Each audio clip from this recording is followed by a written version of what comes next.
Hello everyone, my name is Marie, and I'm 23 years old. Have you ever felt so utterly dismissed, so profoundly underestimated by the people who are supposed to love you most, that it cracked open something inside you? Something that made you realize the only person you could truly rely on was yourself? That's where my story begins. It's about a wedding, a kitchen table, and the moment I decided I was done playing small in a family that never truly saw my worth. Before I dive in, I'd love to know, how old are you? And where are you watching from? Drop your age and city in the comments.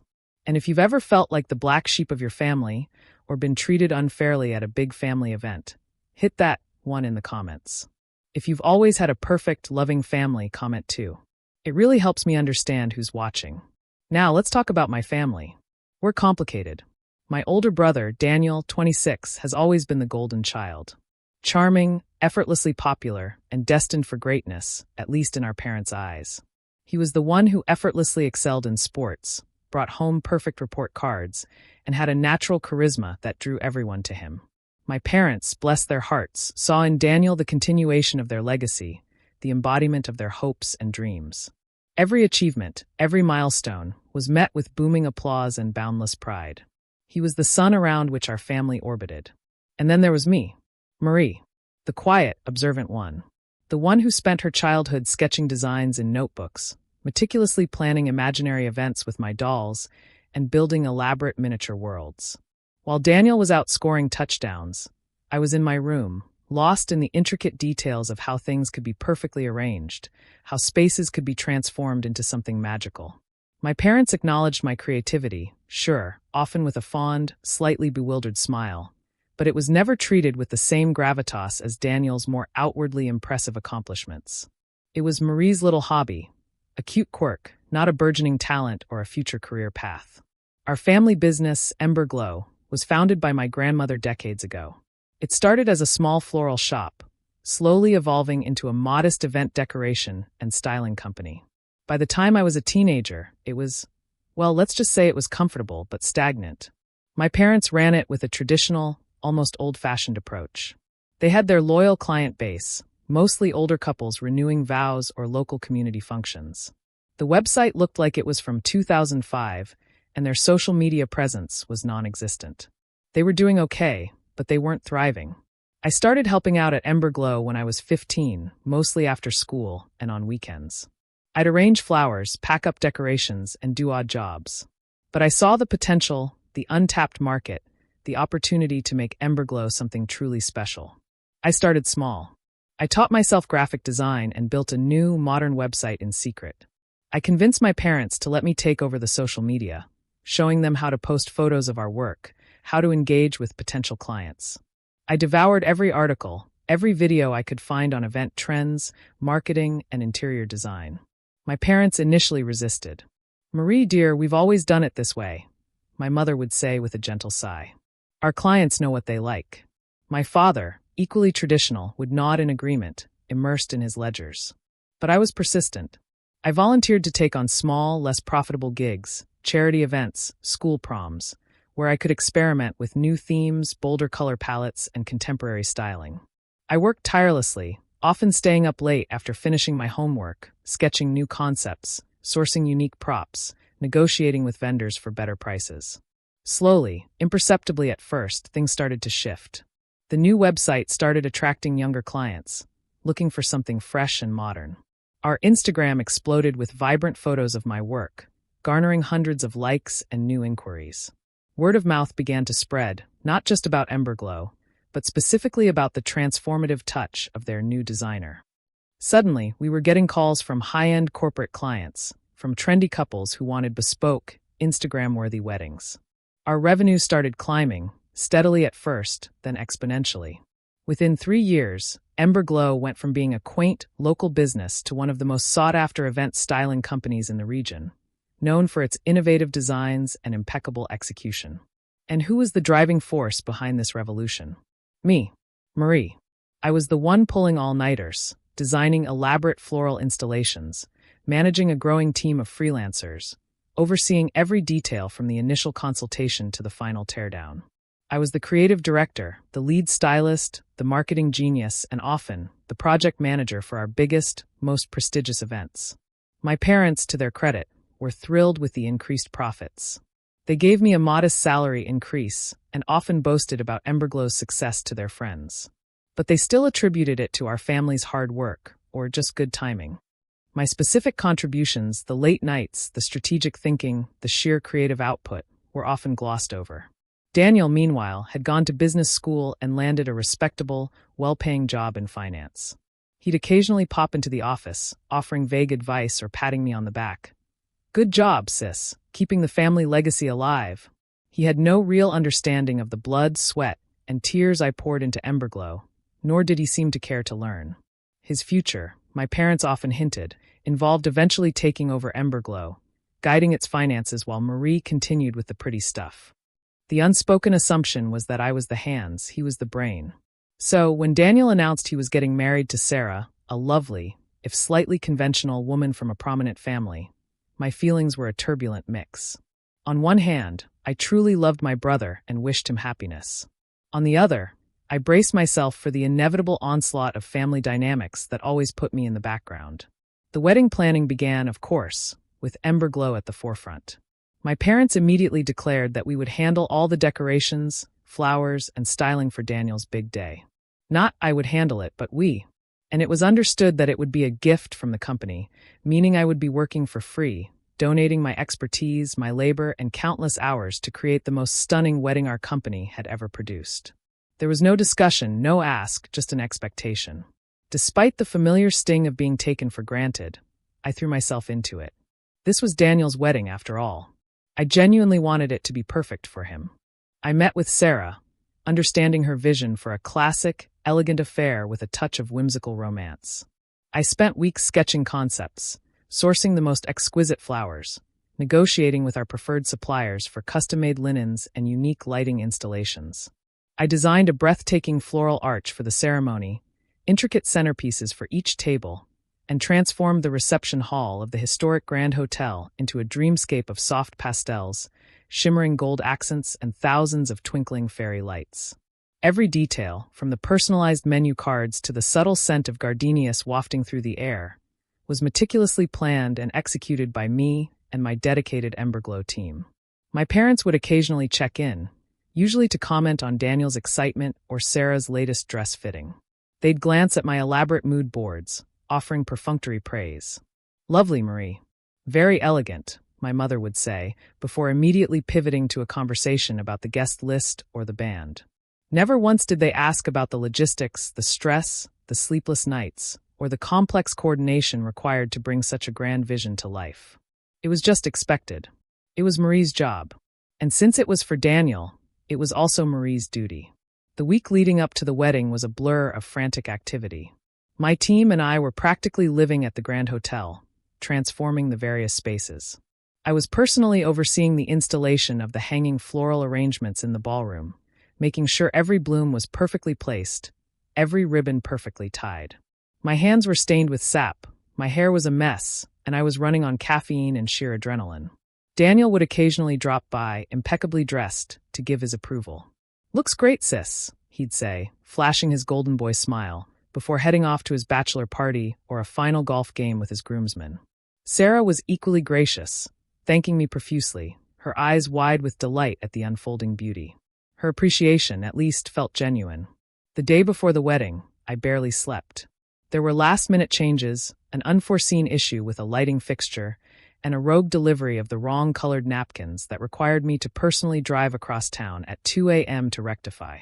By the time the sun rose on Daniel and Sarah's wedding day, I was utterly exhausted, but also filled with a strange sense of accomplishment. The Grand Hotel was magnificent, a testament to my hard work, my vision, and my team's dedication.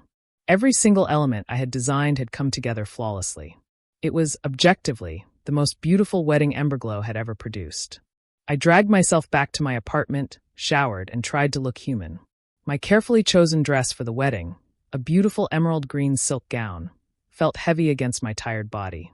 I barely had time to do my hair and makeup, my mind still replaying mental checklists of everything at the venue. I wanted to be on time, to see the guests arrive, to witness the joy. But most importantly, I wanted to take a moment to soak it all in, to witness the fruits of my labor, even if it was for my brother, and even if it felt like a thankless task. I arrived at the Grand Hotel just as the first guests were starting to filter in. The lobby buzzed with excitement, the air filled with laughter and the scent of the fresh floral arrangements I had personally designed. The soft, ambient music I had curated drifted from the reception hall. I saw my parents beaming, greeting guests, looking proud and distinguished. They caught my eye, and my mother gave a quick, almost distracted wave. "Marie, darling, you made it. Everything looks wonderful," she chirped, before turning back to a distant aunt. My father simply nodded, a tight smile on his face. No, everything looks wonderful didn't begin to cover it. It looked magical. It looked like my passion, my talent, my weeks of tireless work, poured into every single detail. But the familiar ache of being overlooked started to settle in. It wasn't about wanting a grand ovation, but just a moment of genuine recognition, a shared sense of accomplishment. The ceremony was beautiful. Sarah looked stunning, and Daniel, for all his golden boy antics, looked genuinely happy. I found a seat near the back, watching my brother pledge his vows, and felt a quiet, sentimental warmth. He was my brother, and despite everything, I wished him well. After the ceremony, as guests began to make their way to the reception hall, I mingled briefly, exchanging pleasantries with family friends who knew me from Emberglow and offered genuine compliments on the decor. Their kind words were a balm to my tired spirit. "Marie, this is simply divine. You've outdone yourself, darling." It was a small comfort, but it was something. As the doors to the main ballroom opened, the collective gasp from the guests was audible. The room truly was breathtaking. The golden light, the cascading flowers, the elegant table settings. It was a scene straight out of a fairy tale. I allowed myself a small, private smile of satisfaction. Now came the moment to find my table. I scanned the beautifully printed seating chart displayed on an easel I had designed myself. I found the section for family, expecting to see my name listed with my parents, or perhaps at a table with some close cousins. I ran my finger down the names. Parents Daniel and Sarah, of course. Daniel's best man, Sarah's maid of honor, grandparents Aunt Carol, Uncle Mark, and then Marie. My finger stopped. The table number listed next to my name wasn't in the main ballroom. It wasn't near the head table, or even among the tables nestled amongst the stunning floral arrangements I'd created. My table number was 17. I looked at the floor plan diagram I had also designed. Table 17. It was tucked away beyond the main dining area, past the service entrance, and right next to the clatter and bustle of the kitchen. The kitchen. My brother's wedding. The wedding for which I had designed and executed every single detail, poured my heart and soul into, worked for free, and been running on fumes for weeks. And they had seated me in the kitchen. A cold, hard knot formed in my stomach. The soft music, the cheerful chatter, the beautiful decor. It all suddenly faded into a distant, muffled roar. All I could hear was the frantic clatter of pots and pans, the low hum of refrigerators, and the sharp, echoing clang of cutlery from behind the swinging doors. My table was tucked away, forgotten, a clear message whispered without a single word. "You're not family enough for the main event. You're just the help. Be grateful you're even here." The emerald green silk of my dress felt like a uniform. The beautiful ballroom, my masterpiece, suddenly felt like a cage built around me, not for me. My hands, which had meticulously arranged every flower, folded into tight, trembling fists. The exhaustion that had been gnawing at me for weeks suddenly surged into an overwhelming wave of indignation. Not sadness. Not disappointment. Pure, unadulterated fury. I stood there for a long moment, the seating chart blurring before my eyes, the reality of my family's dismissive nature hitting me with the force of a physical blow. This wasn't just an oversight. This was a statement. A final, undeniable confirmation of where I truly stood in their eyes. Always on the periphery, always serving, never truly belonging. And in that moment, something shifted within me. The quiet, observant Marie, the one who always tried to earn her place, finally broke. The seating chart, a testament to her meticulous planning, now felt like an archaeological dig, revealing layers of casual cruelty she'd spent her life trying to ignore. It was her own hand that had drawn the intricate lines, her own neat script that had assigned names to tables, her own obedient heart that had believed in the inherent fairness of it all. But her name wasn't there. Not even tucked away with the catering staff, not on a spare chair at a children's table. It was simply absent, a ghost at her own family's feast. The fury, when it finally broke, wasn't a roaring inferno, but a glacial, devastating chill that spread through her veins. It iced over the usual channels of hurt and shame, freezing them into brittle shards. For so long, her emotions had been a tangled skein, easily manipulated by a kind word, a fleeting glance of approval. Now they were a sharpened knife, honed by the clarity of absolute rejection. She didn't crumple the chart. She didn't scream or throw anything. That would be the old Marie, the one who still believed her pain might somehow elicit understanding, might force them to see her. This new Marie, forged in the crucible of their indifference, was far more dangerous. She simply lowered the heavy cardstock, her fingers, usually so nimble and light, now feeling like lead. Her gaze, once soft and seeking, hardened into something unyielding, reflecting the cold, sterile light of the service corridor she found herself in. The distant murmur of the cocktail hour, a symphony of polite laughter and clinking glasses, seemed to mock her. It was a world she had curated, arranged, and facilitated for them, yet remained fundamentally barred from. Her family, beautiful and boisterous, were inside oblivious, celebrating, utterly unburdened by her existence.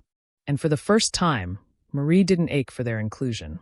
She felt a fierce, primal surge of disinterest, a liberating emptiness where the longing used to be.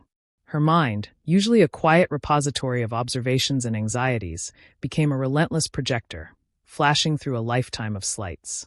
The school play where her sister, Clara, got the lead while Marie, who had painstakingly designed and sewn all the costumes, was barely acknowledged in the program. The family vacation photos where she was always the one behind the camera or blurred at the edge of the frame, holding someone's forgotten bag. The countless holidays spent ensuring every detail was perfect, only to hear, "Oh, Marie, you're so good at this." A backhanded compliment that simultaneously praised her utility and dismissed her personhood. Each memory, once a dull throb of minor hurt, now pulsed with the venom of deliberate oversight, a calculated exclusion. "Always serving," she whispered, the words rasping in her throat, unfamiliar and raw. Never truly belonging. The mantra she had dismissed as self-pity for years, now resonated as the undeniable truth. Her role, she finally understood, wasn't to be a member of the family, but a dedicated, unpaid staff member.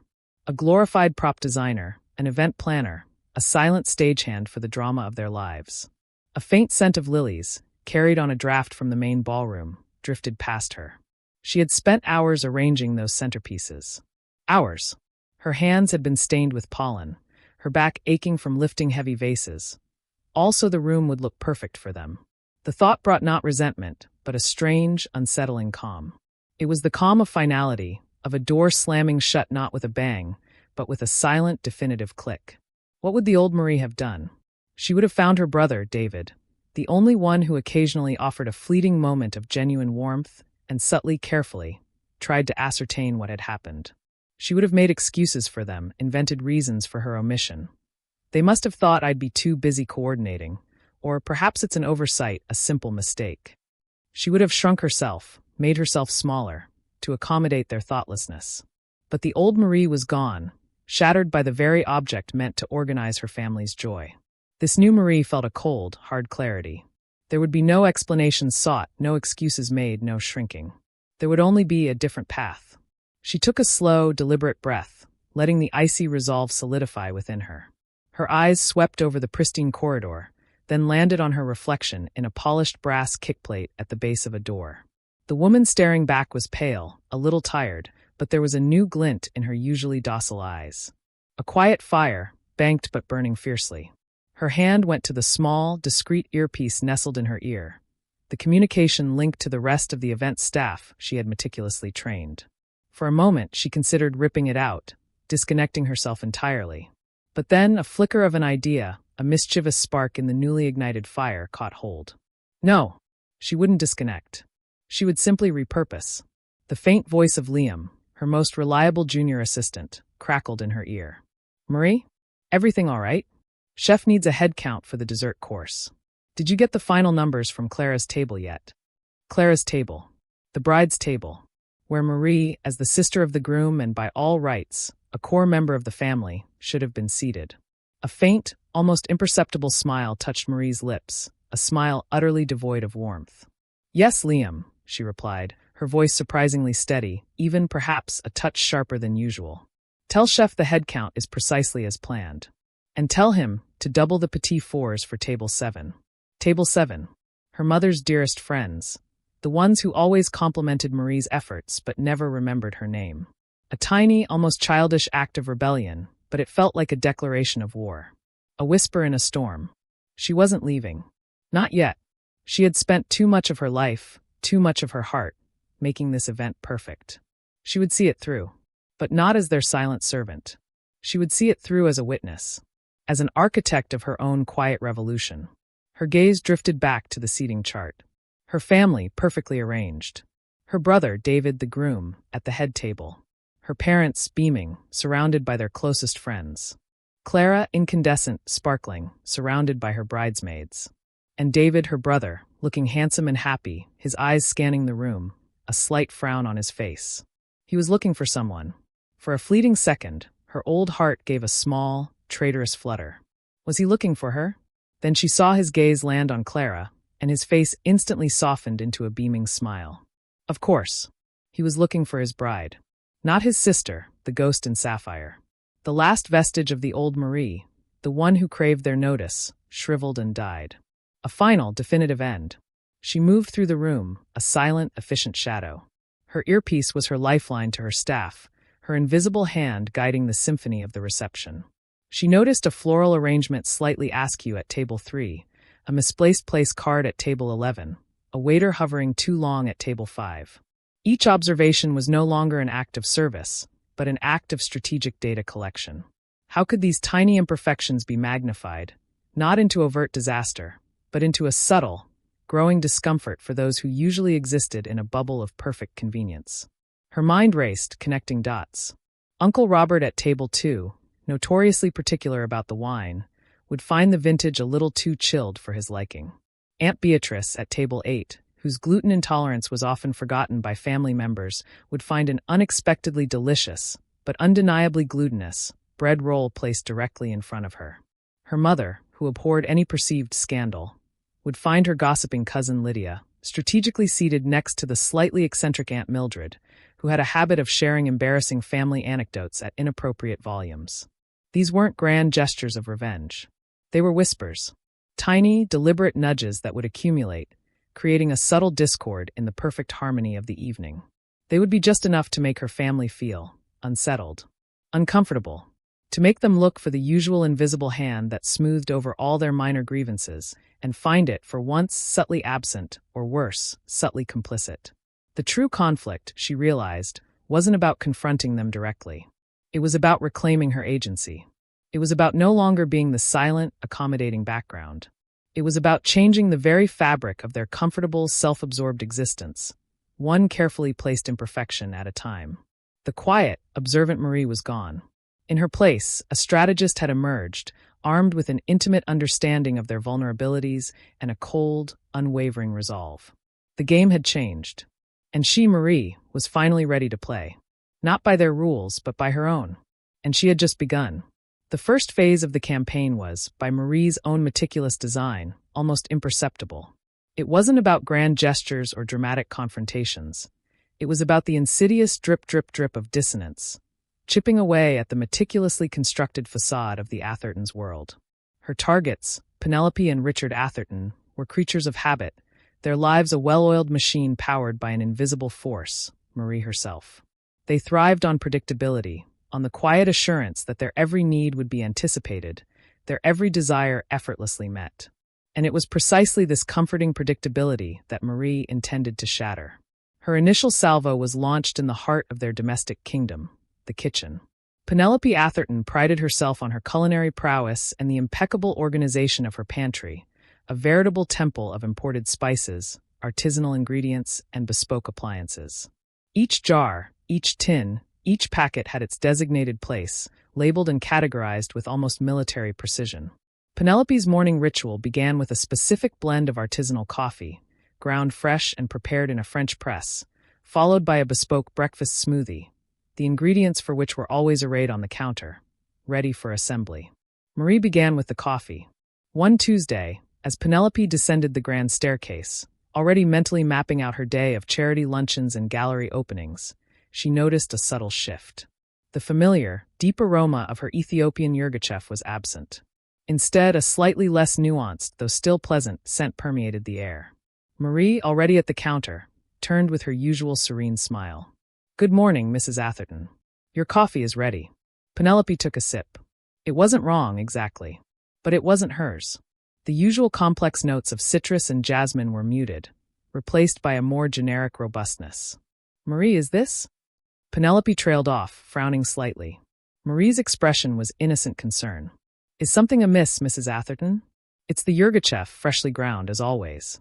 Penelope, unwilling to appear overly fastidious or to question Marie's competence directly, merely shook her head. No, it's fine. Perhaps I'm just tired."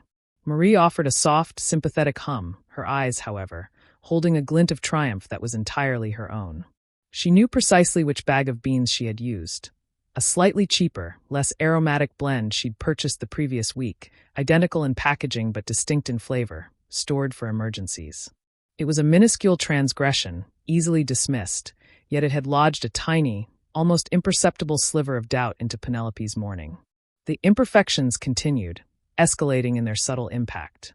A day later, Penelope, preparing her intricate breakfast smoothie, reached for the organic chia seeds, only to find the jar replaced by a similar-looking one containing flax seeds. Another moment of minor confusion, a slight delay in her meticulously timed schedule. "Marie," she called, her tone a little sharper this time. "Where are the chia seeds?" Marie appeared, brows furrowed. "Oh, I do apologize, Mrs. Atherton. I must have misremembered. I'll fetch them for you immediately." She retrieved the correct jar from a lower shelf, where it had been moved, not hidden, but subtly displaced from its usual, eye-level position. Penelope watched, a flicker of irritation crossing her features. 2 incidents in as many days. It was unlike Marie to make such errors. Yet her composure remained impeccable, her apologies sincere. Penelope dismissed it as a momentary lapse, perhaps due to the increasing demands of her social calendar spilling over into Marie's workload. She even felt a pang of guilt for her mild annoyance. Marie, however, noted the flicker of irritation, logged it, and moved on. Richard Atherton, a man whose life revolved around precision and punctuality, was next on Marie's list. His morning routine was as rigid as the corporate bylaws he drafted for a living. His suits were laid out the night before, his cufflinks matched, his daily planner open to the correct page.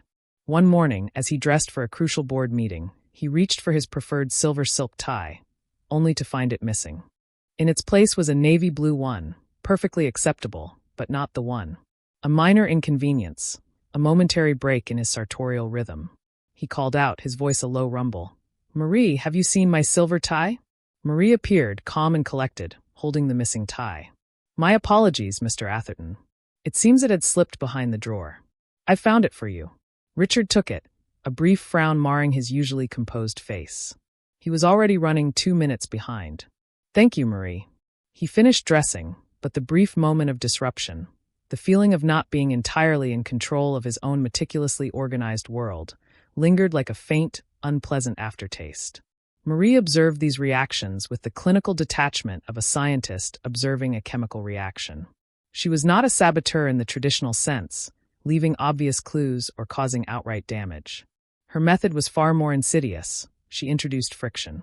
She understood that the Athertons' lives were built on the assumption of frictionless existence. Every minor deviation, every unexpected search, every moment of confusion was a tiny grain of sand in their perfectly lubricated gears. These weren't mistakes that could be rectified with a simple apology. They were designed to be unsettling, to gnaw at the edges of their composure, to sow the seeds of doubt in their own perception of order. Her intimate understanding of their vulnerabilities was her most potent weapon. Penelope's pride in her homemaking, Richard's need for control and efficiency, even their daughter Celeste's obsession with her social standing and curated online presence. Marie knew their pressure points. She had spent years as their silent shadow, hearing their whispered complaints, observing their petty squabbles, noting their insecurities. She knew the precise moment a misplaced item could trigger a domestic dispute, or when a slight delay could jeopardize a professional engagement. She knew the weight of unspoken resentments simmering beneath their polished surface. The game, as Marie saw it, was not about winning a single battle, but about dismantling an entire system. Her rules dictated a slow, methodical siege, weakening the foundations before ever attempting to bring down the walls. Each carefully placed imperfection was a test, a calibration. How much disruption could they tolerate before their politeness frayed? How long before they started questioning not just the anomalies, but each other? The subtle shifts continued. Penelope's favorite antique vase, usually on the mantelpiece, was found on a side table, slightly askew.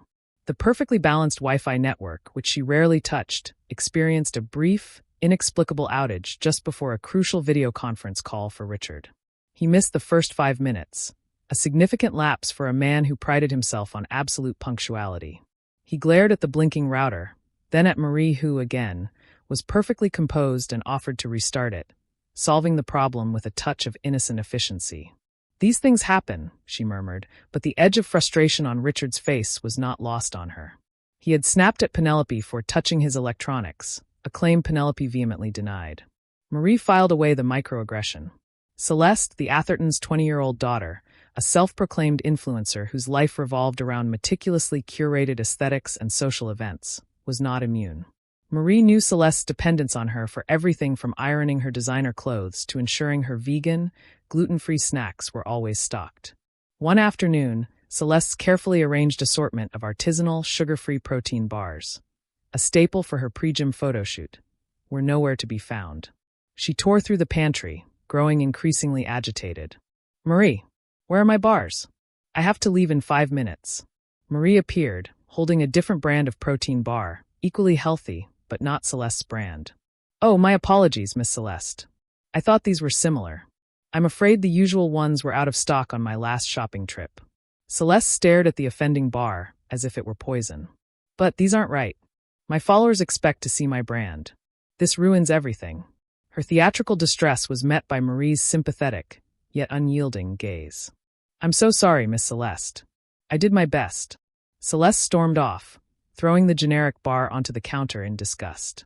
It wasn't a major crisis, but it was a crack in the carefully constructed image Celeste presented to her digital world. Marie had not taken anything. She had merely replaced it with something subtly, almost imperceptibly wrong. The atmosphere in the Atherton household, once a bastion of serene affluence, was beginning to subtly curdle. Penelope found herself constantly double-checking things, a new habit that eroded her sense of effortless control. Richard was more prone to snapping at minor delays, his brow perpetually furrowed with a vague sense of unease.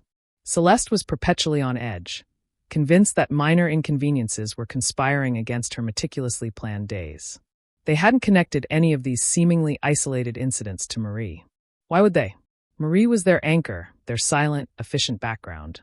Instead, they attributed the rising tide of minor frustrations to stress, to external pressures, or even increasingly to each other. "Honestly, Richard, must you leave your car keys in such peculiar places?" Penelope had asked, after finding them in the fruit bowl, a place Marie had accidentally placed them while clearing the kitchen. Richard, who always placed his keys on the hall table, bristled. "I did not put them in the fruit bowl, Penelope. Don't be ridiculous. You must have moved them." Their brief, sharp exchange died down as Marie appeared, perfectly timed, to offer them fresh tea.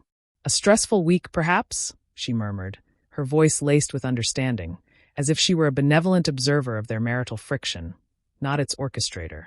The next week brought with it the Athertons' annual garden party, a meticulously planned affair designed to showcase their impeccable taste, their extensive social network, and of course, their flawless home. Penelope spent weeks agonizing over the guest list, the menu, the floral arrangements. Marie, as always, was indispensable, coordinating catering, polishing silver, and ensuring every detail was perfect. This was her biggest canvas yet. She chose the guest list, specifically a notoriously finicky food critic, Mr. Alastair Finch, known for his acerbic wit and discerning palate. Penelope had proudly informed Marie that Mr. Finch was a strict vegan, a fact Marie had dutifully noted.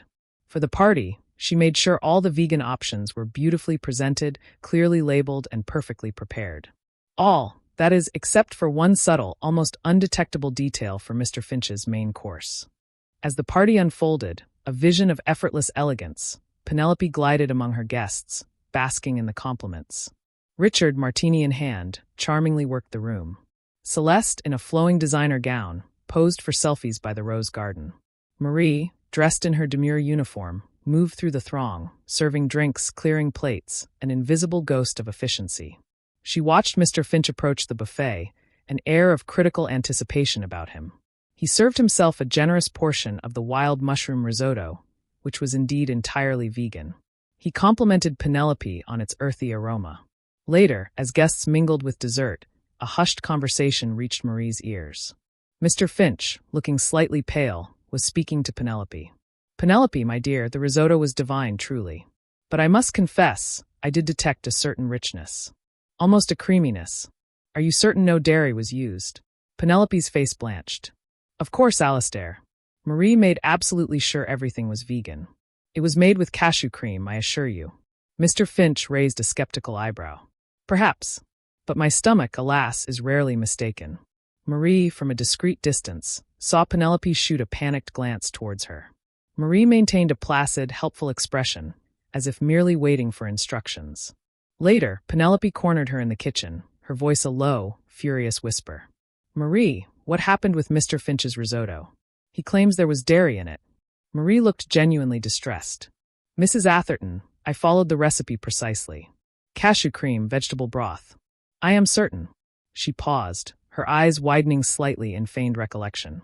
Unless perhaps the chef's assistant, when he was helping me transfer it to the serving dish, perhaps he used a spoon that had touched the other risotto?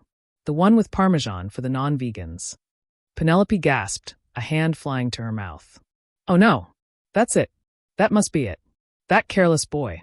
She ran her hands through her perfectly coiffed hair, her evening ruined by the thought of a critical review. Mr. Finch had a large platform and a reputation for unforgiving honesty. "This is a disaster, Marie. A complete disaster for our reputation." Marie offered a comforting pat on Penelope's arm, her face a mask of sympathy. "I am so terribly sorry, Mrs. Atherton. I should have supervised him more closely. It was an oversight on my part." But her apology was a mere formality. She knew perfectly well that she had used the spoon, just for a brief moment, before returning it to the main risotto pot. Just enough to leave a trace, a detectable, stomach-upsetting trace for a sensitive palate.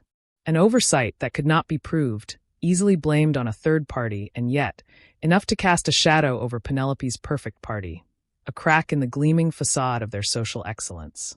The next morning, the household was tense. Richard had grumbled about the possibility of a scathing review. Celeste had complained about the general vibe being off. Penelope was uncharacteristically subdued, her usual morning energy replaced by a nervous fretfulness. They didn't blame Marie. How could they? She was tirelessly supportive, apologetic for the mix-up, and already making calls to the catering company to address the chef's assistant's carelessness. Marie, however, was already planning her next move. The game was intensifying. The Athertons were beginning to feel the walls closing in, the subtle erosion of their comfortable world. They were reacting, bickering, blaming. And Marie, the quiet, observant background, was finally moving into the foreground of their unraveling lives. She smiled to herself, a cold, unfeeling smile, as she tidied away the last remnants of the party, already envisioning the next strategically placed imperfection. The true fabric of their existence was beginning to fray, one thread at a time. The true fabric of their existence was beginning to fray, one thread at a time. Marie, a silent weaver of ruin, continued her meticulous work. The first thread to snap was Robert's professional facade. A crucial, multimillion-dollar investment proposal, meticulously crafted over months, vanished from his briefcase, only to reappear, smudged and coffee-stained, on the office copier 3 days after the submission deadline. Marie had simply tidied it, mistaking it for old drafts. The deal collapsed, taking with it a significant chunk of Robert's reputation and a hefty commission. The phone call from his senior partner had been glacial, a prelude to the furious shouting match that erupted between Robert and Eleanor that evening. "You're always leaving things out. Can't you keep your office tidy?" he'd roared, conveniently forgetting Marie had full access to his sacred study. Eleanor, defensive and stung, had retaliated, accusing him of being too stressed, too unfocused. Marie had merely offered a sympathetic ear and a perfectly brewed chamomile tea, her eyes tracking their every angry gesture. Next, it was Eleanor's carefully curated social standing. Her annual summer garden party, the jewel in her social crown, became a fiasco. Marie had subtly swapped the guest lists, ensuring a clash of bitter rivals were seated at the same table, and subtly misplaced the caterer's dietary restrictions, resulting in a gluten-intolerant socialite being served a wheat-laden tart, leading to a public, dramatic allergic reaction. The ensuing gossip, amplified by Eleanor's flustered, inadequate apologies, spread like wildfire. Invitations to exclusive events mysteriously stopped arriving, or worse, were subtly rescinded. Eleanor's frantic attempts to ascertain why were met with vague excuses, polite distance. She began to view every acquaintance with suspicion, every smile as a concealed sneer. Her perfect smile became strained, her laughter brittle. Lydia, caught in the crossfire, became easier prey. Marie had, with the utmost sincerity, encouraged Lydia's burgeoning artistic talent, praising her abstract paintings, even subtly suggesting she submit them to a highly selective youth exhibition. What Marie hadn't mentioned was the entry fee was exorbitantly high and the submission deadline had passed weeks ago. Lydia, already feeling ignored by her warring parents, borrowed money from a less than reputable school friend, a minor act of rebellion that Marie then ensured was discreetly brought to Eleanor's attention. The resulting explosion, not only about the money but the company Lydia was keeping, saw Lydia grounded, her art supplies confiscated, and her trust in both her parents and her confidant Marie shattered. Lydia retreated into a sullen, rebellious silence, her room a chaotic reflection of her internal world. The walls weren't just closing in, they were crumbling.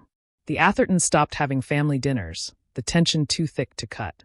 Robert spent his evenings in his study, nursing scotch, trying to salvage his fading career, occasionally making calls laced with frustrated whispers. Eleanor drowned her anxieties in shopping sprees and solitary glasses of expensive wine, flicking through glossy magazines, but seeing only the fading reflection of her former glory. Lydia, confined, began sneaking out, fueled by anger and a desperate need for escape. Marie, the quiet shadow, continued her duties, observing, planning, and occasionally, with an almost imperceptible flick of her wrist, nudging another domino. The Atherton household became a battleground of passive aggression and open hostility. Robert accused Eleanor of extravagance, pointing to the mounting credit card bills. Eleanor retaliated by questioning his business acumen, subtly hinting at the mistake that cost him the deal. Lydia, when she deigned to speak, blamed them both for her unhappiness, for their hypocrisy, for caring more about appearances than their own daughter. Each accusation, each barb, landed with pinpoint accuracy, exacerbated by Marie's silent orchestration. A misplaced phone charger became a day-long hunt, escalating into a shouting match about disrespect and neglect. An unwashed coffee cup in the sink sparked a tirade about selfishness and entitlement. Marie had taken to leaving a particular newspaper open on the kitchen counter each morning, always to the business section, where small, almost imperceptible news items began to appear about struggling property developers, about companies facing insolvency.